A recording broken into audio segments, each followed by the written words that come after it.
Good morning children. 10వ తరగతి విద్యార్థులందరికీ బీఆర్సీ మ్యాథ్స్ అకాడమీ ఛానల్ స్వాగతం పలుకుతుంది. 10వ తరగతి విద్యార్థుల కోసం గణిత శాస్త్రం నుండి అన్ని అధ్యాయములకు సంబంధించినటువంటి వీడియో లెసన్స్ తయారు చేయడం జరిగింది. యాన్యువల్ ఎగ్జామ్స్కు ప్రిపేర్ అయ్యేటువంటి మీకు ఈ ఛానల్ ఉపయుక్తంగా ఉంటుందని భావిస్తున్నాము. మీకు కనుక ఈ ఛానల్ నచ్చితే సబ్స్క్రైబ్ చేయండి, మీ స్నేహితులకు షేర్ చేయండి. మొదటగా మనం మొట్టమొదటి అధ్యాయము వాస్తవ సంఖ్యల నుండి ప్రారంభిస్తాం. ఇది అధ్యాయం 1. ముందుగా గతంలో మీరు నేర్చుకున్నటువంటి అంశాలను పరిశీలిద్దాం. ముందుగా n, w, z, q అనే గుర్తుల ద్వారా సూచించేటువంటి కొన్ని సంఖ్యల సముద్రాలను మీరు తెలుసుకున్నారు. వాటి గురించి మనం క్షుణ్ణంగా తెలుసుకుందాం. ముందుగా n.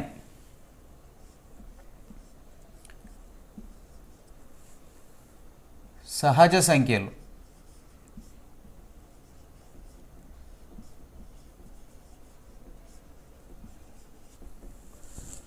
సహజ సంఖ్యలు పురాతన కాలం నుంచి మనం ఉపయోగించేటువంటి ఈ సహజ సంఖ్యలు లెక్కించడానికి ఉపయోగపడతాయి. అందుకే వీటిని లెక్కించే సంఖ్యలని కూడా అంటారు. ఇవి మనకు 1 నుండి ప్రారంభమవుతాయి. 1, 2, 3, 4 ఈ విధంగా కొనసాగుతాయి. దీన్ని n అనే అక్షరం చేత సూచిస్తారు. n అనే సింబల్ తోటి సూచిస్తారు.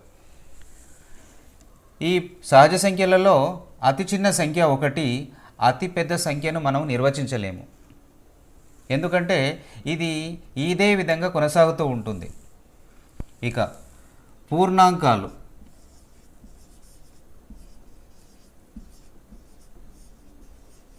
దీన్ని w అనే అక్షరంతో సూచిస్తారు.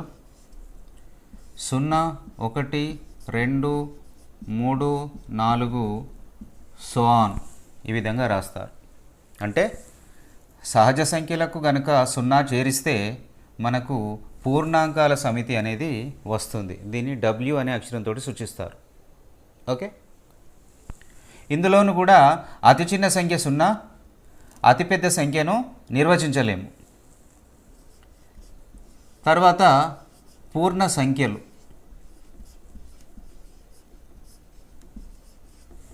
దీన్ని z కానీ i కానీ అనే సింబల్ తోటి సూచిస్తాము మనం. కుడివైపున ధన సంఖ్యలు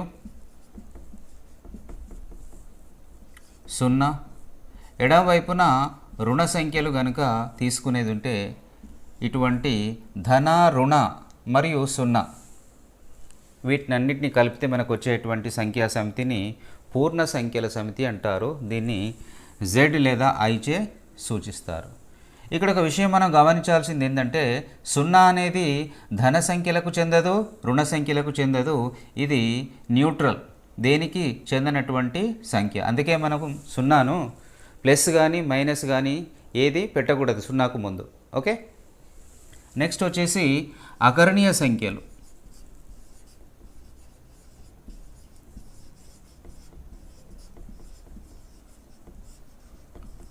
అకర్ణీయ సంఖ్యలను మనము q అనే అక్షరం చేత సూచిస్తాము.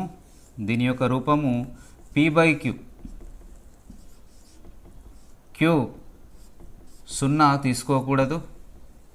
అలాగే pq బదులు మనము పూర్ణ సంఖ్యలను తీసుకోవాలి. అవి రుణ సంఖ్యలే కావచ్చు, ధన సంఖ్యలే కావచ్చు, 0 కావచ్చు. ఈ విధంగా భిన్న రూపంలో ఉండేటువంటి సంఖ్యలను అకర్ణీయ సంఖ్యలు అంటారు. ఉదాహరణ కనుక మనం తీసుకునేది ఉంటే 2/3, -5/7, -3/9, అలాగే 0/2 అనేది కూడా మనం అకర్ణీయ సంఖ్యలాగా భావించవచ్చు. ఎందుకంటే ఇది p/q రూపంలో ఉంది. కానీ ఇక్కడ ఇచ్చినటువంటి కండిషన్ ఏంటంటే హారము q అనేది 0 మాత్రం తీసుకోకూడదు. ఎందుకు? ఏదైనా సంఖ్యను 0 చేత కనుక మనం భాగిస్తే అది నిర్వచింపబడదు. కాబట్టి మనం 0ను హారంగా తీసుకోకూడదు. ఇది అకర్ణీయ సంఖ్యల గురించి. మరి కరణీయ సంఖ్యలు అంటే ఏంటి?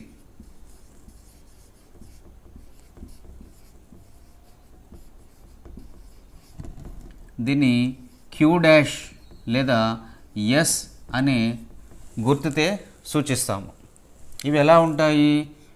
p/q రూపంలో వ్రాయలేని అంకెలు.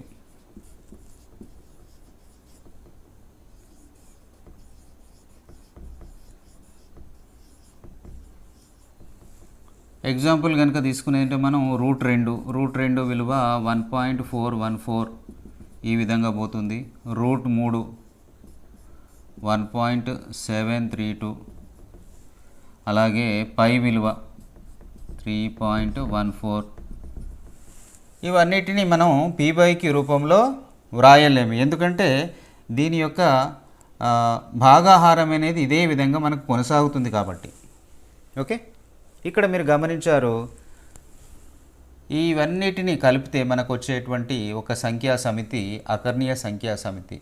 ఈ సహజ సంఖ్యలు పూర్ణాంకాలలో ఉన్నాయి కాబట్టి సహజ సంఖ్యా సమితి పూర్ణాంకాల సమితికి ఉపసమితి అవుతుంది. అలాగే ఈ పూర్ణాంకాలు చూడండి పూర్ణ సంఖ్యలలో కూడా ఉన్నాయి కాబట్టి W is subset to Z. పూర్ణ సంఖ్యలన్నీ మళ్ళీ అకర్ణీయ సంఖ్యలలో వస్తాయి కాబట్టి Z సబ్సెట్ టు Q. ఈ విధంగా ఒకదానికొకటి మనకు ఉపసమితుల్లాగా ఉంటాయి.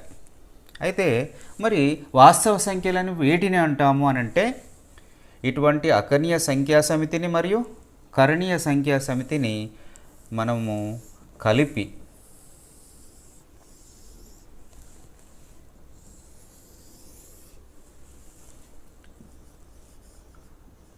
వాస్తవ సంఖ్య సమితి లేదా వాస్తవ సంఖ్యలు,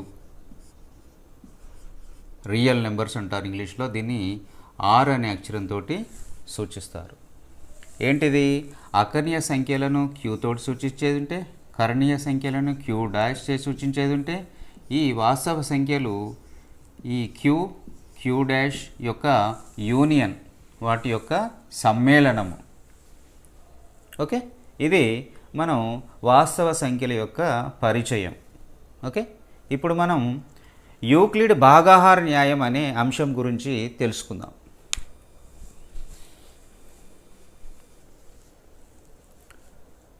యూక్లిడ్ భాగాహార న్యాయము అంటే ఏమిటి?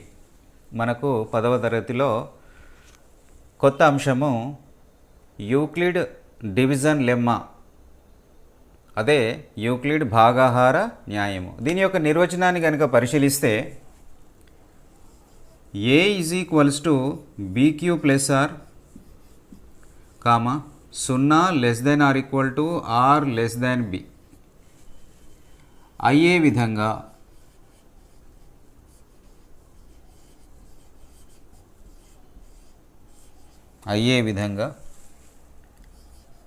A మరియు B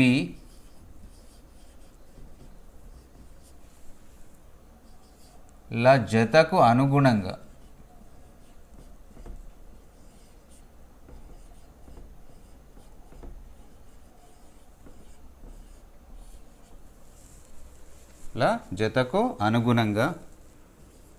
Q మరియు R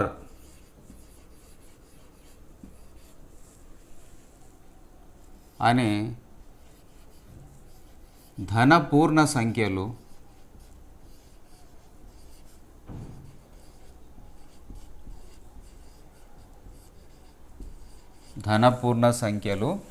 వ్యవస్థితం అవుతాయి.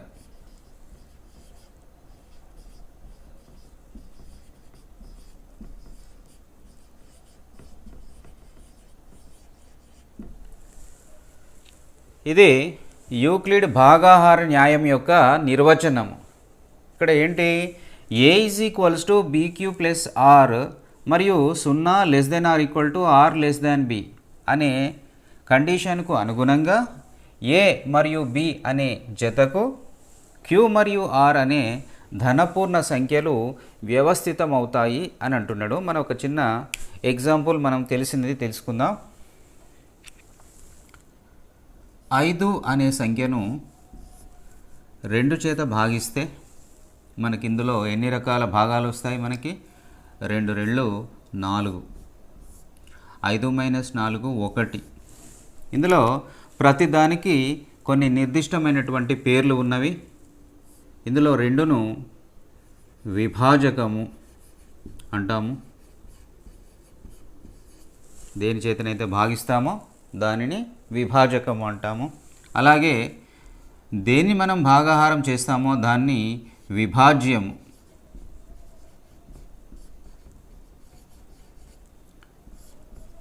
విభాజకము ఎన్నిసార్లు భాగిస్తుందో దాన్ని భాగఫలం. ఈ కింద మిగిలిన దాన్ని శేషము. ఈ విధంగా అంటామని మనకు ఆల్రెడీ తెలుసు. అంటే ఇక్కడ కనుక మీరు గమనిస్తే 5 అనేది మనకు ఏ విధంగా వస్తుంది? 2 × 2 + 1. 2 × 2 + 1. 5 = 2 2 4 + 1. 5 = 5. అంటే ఏంటి? విభాజ్యము విభాజకము × భాగఫలము + శేషము. ఇది ఆల్రెడీ మనకు చిన్న తరగతుల నుండి తెలిసినటువంటి విషయము. దీని ఆధారంగా మనం ఇక్కడ యూక్లిడ్ భాగాహార న్యాయాన్ని వివరించే ప్రయత్నం మనం చేద్దాం. ఓకే, ఇప్పుడు మనం ఈ యొక్క విభాజ్యాన్ని ఏ అనే అక్షరంతో సూచిద్దాం, విభాజకాన్ని బి అనే అక్షరంతో సూచిద్దాం, భాగఫలాన్ని క్యూ, అలాగే శేషము ఆర్ చేత గనక మనం తీసుకుంటే ఇందులో ప్రతిక్షేపించండి. 5 = 2 × 2 + 1 కదా మనకు వచ్చింది.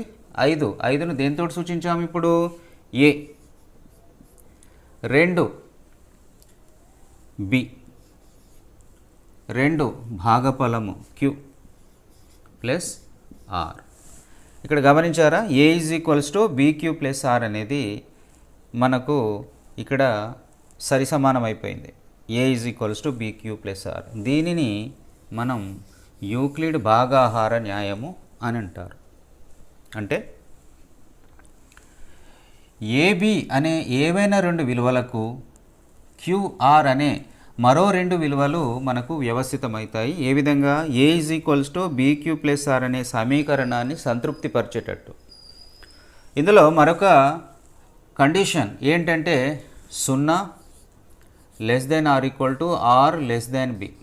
ఇది గమనిస్తే 0 ≤ R. R అంటే శేషం ఇందులో ఎంత ఉంది? 1. B బదులుగా 2. అంటే R విలువ ఎప్పుడు 0 నుండి మొదలుకొని Bకి తక్కువగా ఉంటుంది. ఇది R యొక్క కండిషన్.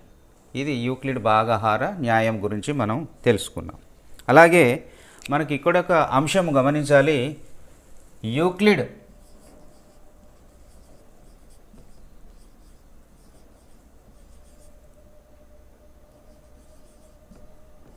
భాగాహార శేష విధి.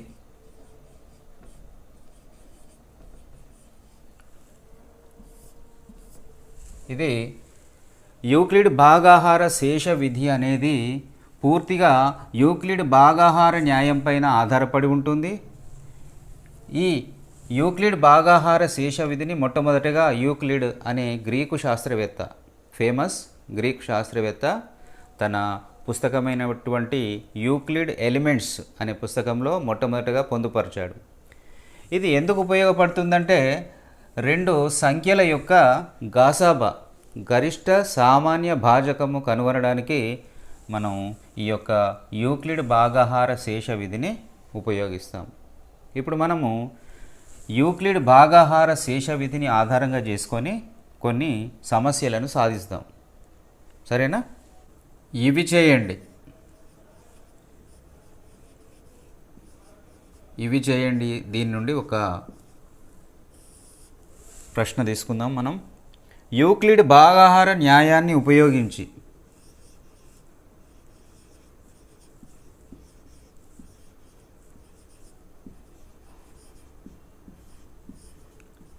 యూక్లిడ్ భాగాహార న్యాయాన్ని ఉపయోగించి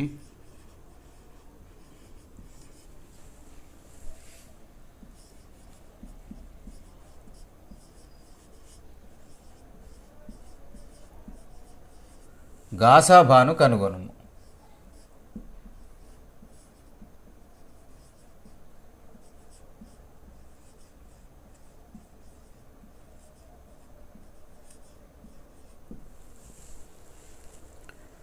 ఇందులో మనం ఒక 2 ఉదాహరణలు కనుక తీసుకుంటే, మొదటిది 50 మరియు 70.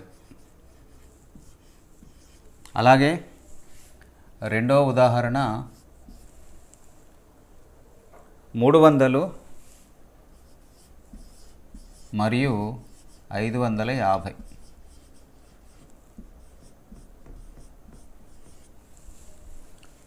ఇక్కడ మొదటి ప్రశ్నను గమనించండి, 50 మరియు 70.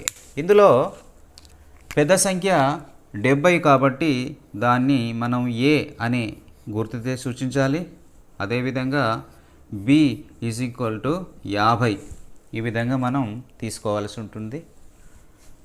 ఇప్పుడు 50 చేత 70ని భాగాహారం చేసుకుంటే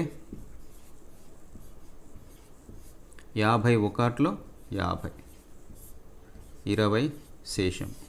అంటే 70 is equals to 50 into 1 plus 20 అని మనం రాయవచ్చును. 70 ఈక్వల్స్ టు 50 ఇంటూ 1 ప్లస్ 20. మళ్ళీ 20ని 50ని భాగించేది ఉంటే 20 2 40, 10 శేషం అవుతుంది. దీన్ని మళ్ళీ ఏ విధంగా రాయొచ్చు, 50 is equals to 20 into 2 plus 10. 50 equal to 20 into 2 plus 10. మళ్ళీ 10 చేత 20ని భాగించాలి. ఎన్నిసార్లు భాగించబడుతుంది, 10 2 20, 0 శేషం. అంటే 20 ఈక్వల్ టు 10 ఇంటూ 2 ప్లస్ 0. ఈ విధంగా భాగాహారాన్ని మనకు 0 శేషం వచ్చే వరకు కొనసాగించాలి. అప్పుడు దేని చేతనైతే విభాజకం ఉంటుందో, ఇక్కడ దేని చేతనైతే భాగించామో దానిని మనం గాసాకాలాగా తీసుకుంటాం. ఇక్కడ మనం 10 చేత భాగించాము కాబట్టి ఎప్పుడైతే 0 శేషం వస్తుందో విభాజకము ఉండేటువంటి ఈ నంబర్ని మనం గాసాక అంటాం, లేదా గాసాభా, గరిష్ట సామాన్య భాజకంలాగా తీసుకుంటాం. ఇది మొదటి ప్రశ్న. అలాగే రెండవది వినండి. ఇందులో ఏ ఈజ్ ఈక్వల్స్ టు పెద్ద సంఖ్య 550 తీసుకోవాలి, చిన్న సంఖ్య బి 300. ఈ రెండింటిని కనుక మనం భాగించేది ఉంటే 300, 550, 300 ఒకట్లు 300, 0 5 2. అంటే 550ని మనము ఏ విధంగా రాయొచ్చు, 300 ఇంటూ 1 ప్లస్ 250 లాగా రాయొచ్చు. మళ్ళీ 250ని 300ను భాగాహారం చేస్తే ఎన్నిసార్లు భాగించబడుతుంది, ఒక్కసారి భాగించబడుతుంది. మళ్ళీ శేషం 50 మిగులుతుంది. అంటే 300 ఈజ్ ఈక్వల్స్ టు మనం ఏ విధంగా రాయొచ్చు, 250 ఇంటూ 1 ప్లస్ 50. మళ్ళీ ఈ రెండింటిని కనుక భాగాహారం చేస్తే 50 చేత 250ని 55లు 250 అవుతుంది, 0 శేషం. అంటే 250 is equals to 50 into 5 plus 0. ఎప్పుడైతే 0 శేషం వస్తుందో ఈ విభాజకం యొక్క విలువను మనం గాసాభా అంటాం. కాబట్టి ఈ లెక్కలో గాసాభా ఈజ్ ఈక్వల్స్ టు 50. ఈ విధంగా మనం లెక్కలను సులువుగా చేయవచ్చును. ఓకే, తర్వాత లెక్క చూద్దాము. ఇవి చేయండి నుండి మరొక ప్రశ్న.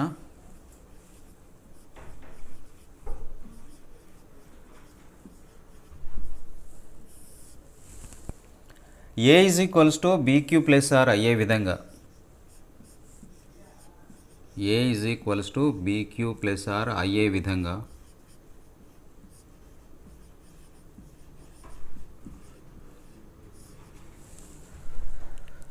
ధనపూర్ణ సంఖ్యలు ఏ మరియు బీలకు అనుగుణంగా, ధనపూర్ణ సంఖ్యలు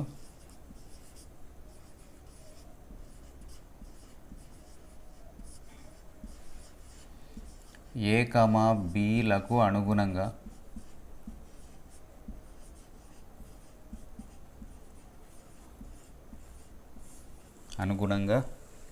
క్యూ మరియు ఆర్ల విలువలు కనుక్కోండి. క్యూ మరియు ఆర్ల విలువలు కనుక్కోండి.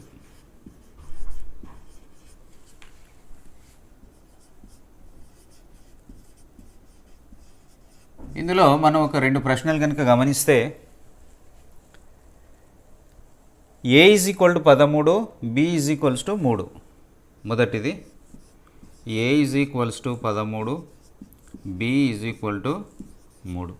అలాగే ఇంకొక ప్రశ్న A is equal to 125, B is equals to 5. A is equals to 125, B is equals to 5. 2 ప్రశ్నలు తీసుకుందాం మనం. ఇక్కడ ఇచ్చిన సూత్రం ఏంటి? A is equals to B Q plus R. ఇందులో ఇచ్చిన విలువలు ఏ 13ను ప్రతిక్షేపించండి, బి విలువ 3ను ప్రతిక్షేపించండి. మనకేమొచ్చింది? 13 is equals to 3q plus R. ఇప్పుడు క్యూ మరియు ఆర్ బదులుగా ఏవైనా సంఖ్యలు తీసుకొని ఇందులో ప్రతిక్షేపిస్తే మనకి అది 13కు సమానం కావాలి. ఆ విధంగా మనం క్యూ మరియు ఆర్ విలువలను అనుకోవాలి. ఇక్కడ నేను క్యూ ఈజ్ ఈక్వల్స్ టు 10 కనుక తీసుకుంటున్నాను. 10 తీసుకుంటే ఇది చాలా ఎక్కువ అవుతుంది కాబట్టి ఇంకా చిన్న సంఖ్య 3 తీసుకుంటున్నాను. 3 3 9. 9 అన్నప్పుడు 13కు ఇంకా 4 తక్కువ పడుతుంది కాబట్టి ఆర్ ఈజ్ ఈక్వల్ టు 4 కనుక తీసుకునేది ఉంటే ఇందులో ప్రతిక్షేపించేది ఉంటే 13 is equals to 3 × 3 plus 4. 13 is equals to 3 3 9 plus 4. 13 is equal to 13. అంటే ఇక్కడ మనం క్యూ మరియు ఆర్ విలువలు వేటిని తీసుకున్నాం చెప్పండి? 3 మరియు 4. ఇక్కడ కేవలం 3 మరియు 4 మాత్రమే తీసుకోవాలనేది ఏమీ లేదు. ఇక్కడ మీరు క్యూ బదులు ఆర్ బదులు ఏవైనా సంఖ్యలు తీసుకోండి, కానీ క్యూ విలువను 3 చేత గురించి ఆర్ విలువను కలిపేది ఉంటే మనకి 13 వచ్చేటట్టుగా ఉండాలి. అలాగే ఇక్కడ కూడా సూత్రాన్ని రాసుకోండి. ముందు A is equals to B Q plus R. A విలువ 125, బి విలువ 5, క్యూ ప్లస్ ఆర్. ఇందులో నేను క్యూ విలువ 25గా, ఆర్ విలువ 0 లాగా తీసుకున్నాను. ఇందులో ప్రతిక్షేపించేది ఉంటే 125 is equals to 5 × 25 plus 0. 125 is equals to 25 5లు 125 plus 0. 125 is equals to మళ్ళీ 125. అంటే ఇక్కడ ఏమొచ్చింది మనకి?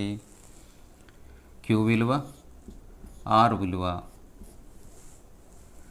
25, 0.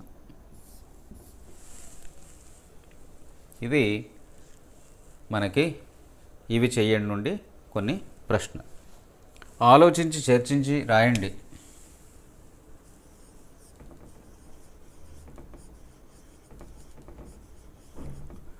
ఆలోచించి చర్చించి రాయండి నుండి ఒక ప్రశ్న తీసుకుందాం.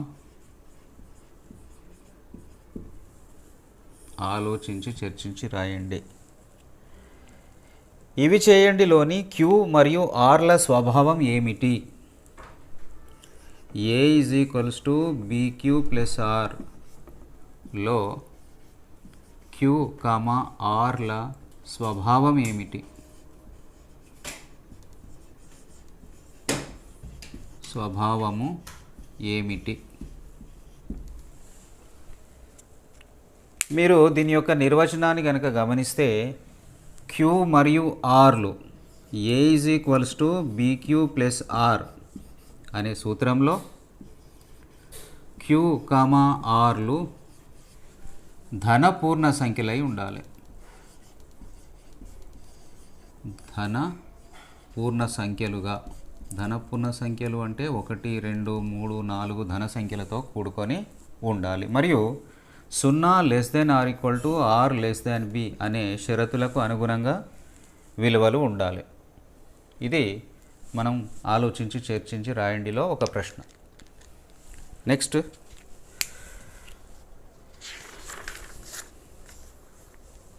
1.2 మరియు 0.12 1.2 మరియు 0.12 ల గాసాబా కనుగొనగలమా? కనుగొనగలమా? సమర్థించండి అంటే మన జవాబును కారణం చేత సమర్థించాలి. ఓకే, ఇక్కడ మీరు కనుక గమనించేది ఉంటే A = BQR అనే మళ్ళీ ఆ సూత్రంలో A = BQ + R సూత్రంలో A, B విలువలు వేటిని తీసుకోవాలి? మనం ధనపూర్ణ సంఖ్యల్లాగా A, Bలు మనం తీసుకోవాల్సి ఉంటుంది. కానీ ఇక్కడ 1.2, 0.12లు ధనపూర్ణ సంఖ్యలు కావు. ఇవి ధనపూర్ణ సంఖ్యలు కావు. కాబట్టి మనం గాసాబాను కనుక్కోగలమా? కనుక్కోలేము. అంటే గాసాబాను కనుగొనలేము.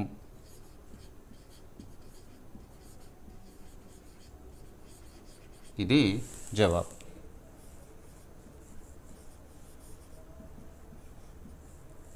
ఇందులో Q ఏదైనా ఒక పూర్ణ సంఖ్య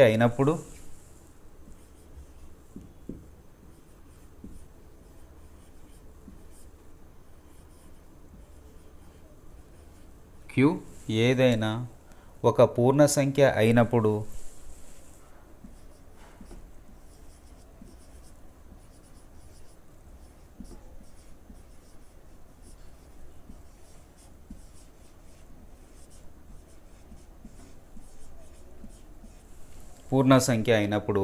ప్రతి ధన సరిపూర్ణ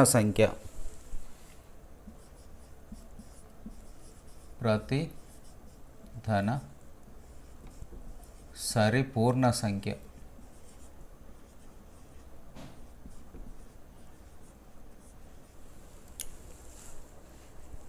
2Q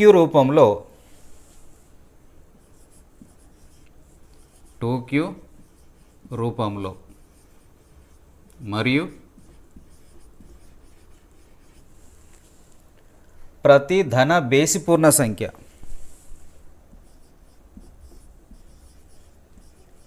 ప్రతి ధన బేసి సంఖ్య 2Q + 1 రూపంలో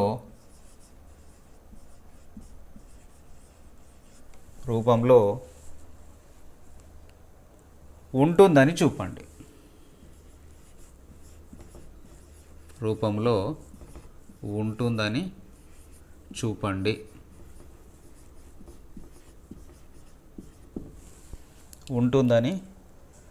చూపండి. ఇక్కడ చూడండి, ఉదాహరణ 1. Q ఏదైనా ఒక పూర్ణ సంఖ్య అయినప్పుడు ప్రతి ధన సరిపూర్ణ సంఖ్య 2Q రూపంలో ఉంటుంది మరియు ప్రతి ధన బేసి సంఖ్య 2Q + 1 రూపంలో ఉంటుందని చూపండి అంటున్నాడు. మనకి ఇక్కడ సరి సంఖ్యలు ఏంటి? 2, 4, 6, 8 వీటిని మనం సరి సంఖ్యలు అంటారు. సరి సంఖ్యలు వీటి యొక్క రూపం ఏంటి? 2K, 2L, 2M. ఈ విధంగా మీరు ఏది తీసుకున్నా అది సరి సంఖ్యనే సూచిస్తుంది. K బదులుగా ఏ సహజ సంఖ్యను తీసుకున్నా కూడా గుణించినప్పుడు మనకు వచ్చేటివన్నీ సరి సంఖ్యలు వస్తాయి. కాబట్టి మనం ఈ విధంగా ఉన్నటువంటి ఏ రూపాన్నైనా మనం సరి సంఖ్యలాగా తీసుకోవాలి. అదేవిధంగా 1, 3, 5, 7 ఈ విధంగా కొనసాగే సంఖ్యలను బేసి సంఖ్యలు అని అంటారు. ఈ బేసి సంఖ్యలను ఏ విధంగా నిర్వచిస్తాము? 2q+1 అనే రూపంలో, లేదా 2k+1 అనే రూపంలో, లేదా 2m+1, 2l+1 ఈ విధంగా ఏ విధంగా సూచించినప్పటికీ మనము q బదులు, k బదులు, m, l వీటి బదులుగా ఏ విలువను తీసుకొని ప్రతిక్షేపించినా కూడా మనకి వచ్చేది బేసి సంఖ్యలు. కాబట్టి 2q+1 అనేది బేసి సంఖ్యను సూచిస్తుందని గుర్తుపెట్టుకోవాలి. ఈ విధంగా ఉండేటువంటి 2m అనేది సరి సంఖ్యను సూచిస్తుందని మనం గుర్తుపెట్టుకోవాలి. ఇక్కడ ఇచ్చినటువంటి ప్రశ్నలో q ఏదైనా ఒక పూర్ణ సంఖ్య అయినప్పుడు ప్రతి ధన సరిపూర్ణ సంఖ్య అన్నాడు. కాబట్టి ఇక్కడ మనం ను ధనపూర్ణ సంఖ్య అనుకుంటే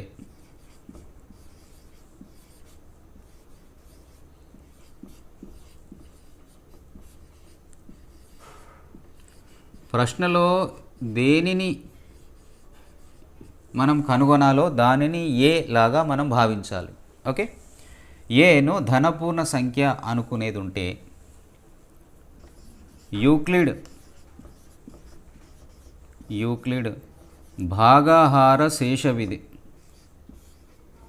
యూక్లిడ్ భాగాహార శేష విధి ప్రకారం ఏమవుతుంది?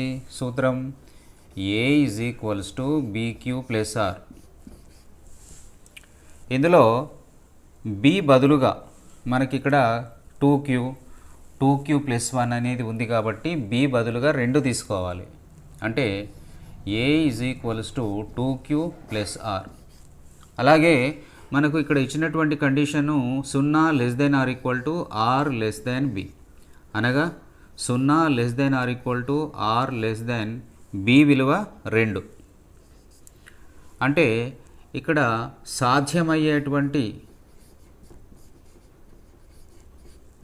శేషములు ఏమైతాయి? 0 నుండి మొదలుకొని 0, 1 లాగా తీసుకోవాలి. ఎందుకంటే 2 లోపు 0, 1 అంటే దీని అర్థం ఏంటి? 2 చేత కనుక మనం ఏ సంఖ్యను భాగించినా కూడా శేషము 0 కానీ 1 కానీ వస్తుందని దానికి అర్థం, సాధ్యమయ్యే శేషాలు అంటే. ఇప్పుడు 0ను కనుక మనం 6 విలువ తీసుకుంటే ఏమవుతుంది? a = 2q+0 = 2q. మనం ఇంతకుముందే చెప్పుకున్నాము 2q రూపంలో ఉండేటువంటి ప్రతిదీ సరి సంఖ్యను సూచిస్తుంది. కాబట్టి ఇది ఒక సరి సంఖ్య అవుతుంది. అలాగే r విలువ 1 కనుక ప్రతిక్షేపించేది ఉంటే ఇందులో a = 2q+1. ఇది కూడా మనం ఇంతకుముందే చెప్పుకున్నాం. ఈ విధంగా ఏ రూపంలో ఉన్నా కూడా అది బేసి సంఖ్యను సూచిస్తుంది కాబట్టి ఇది బేసి సంఖ్య అవుతుంది. సో దీన్ని బట్టి మనకేం తెలిసింది? ప్రతి ధన సరిపూర్ణ సంఖ్య,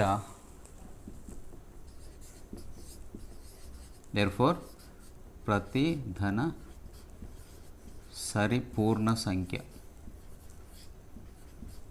ఏ రూపంలో ఉంటుంది? 2q రూపంలో. అలాగే ప్రతి ధన బేసి పూర్ణ సంఖ్య ఏ రూపంలో ఉంటుంది? 2q+1 రూపంలో ఉంటుంది.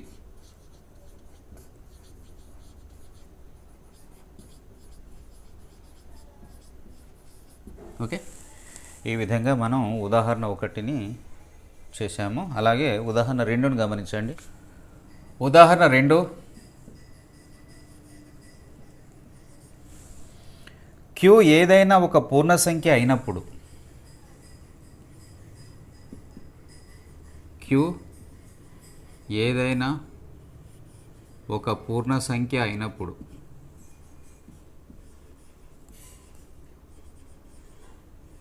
q ఏదైనా ఒక పూర్ణ సంఖ్య అయినప్పుడు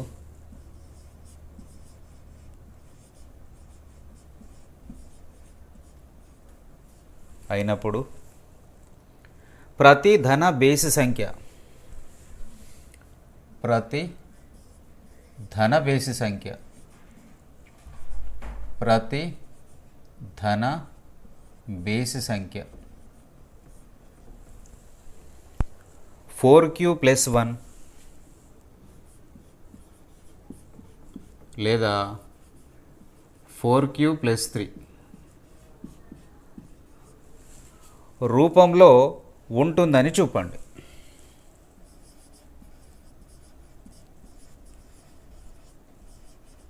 రూపంలో ఉంటుందని చూపండి.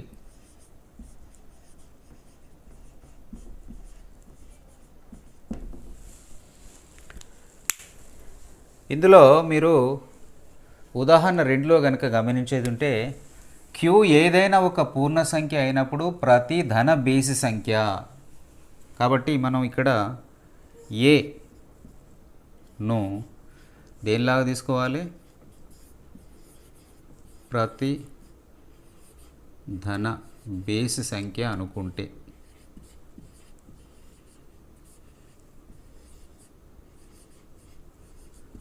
అంటే ప్రశ్నలో దేనిని కనుక్కోమంటున్నాడో దాన్ని ఏలాగా మనం భావించాలి. ఇప్పుడు యూక్లిడ్ భాగాహార శేష విధి, యూక్లిడ్ భాగాహార శేష విధిని ఏ మరియు b ఈజ్ ఈక్వల్స్ టు, ఇక్కడ b విలువ ఎంత? 4. కాబట్టి b ఈజ్ ఈక్వల్స్ టు 4 పై అనువర్తింపచేయగా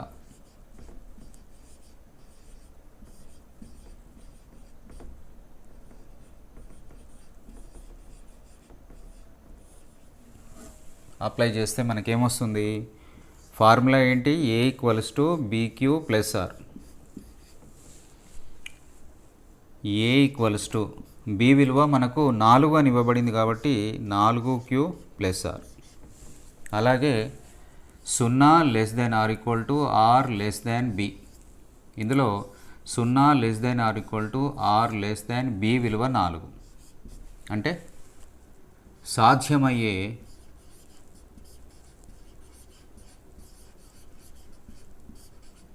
శేషములు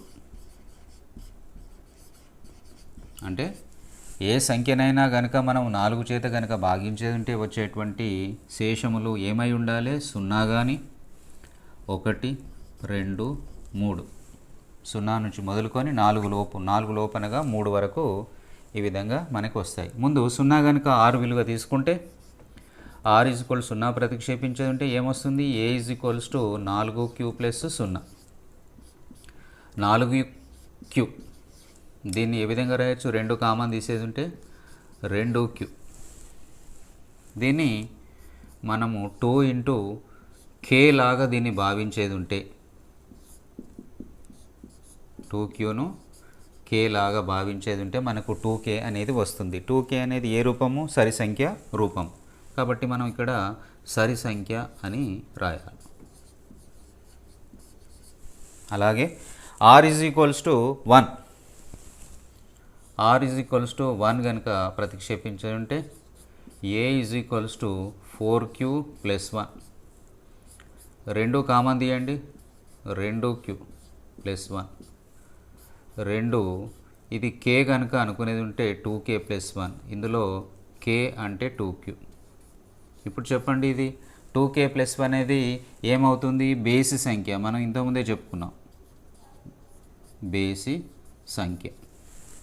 0 అయిపోయింది, 1 అయిపోయింది. ఇంకా 2 3 విలువలు కనుక్కోవాలి.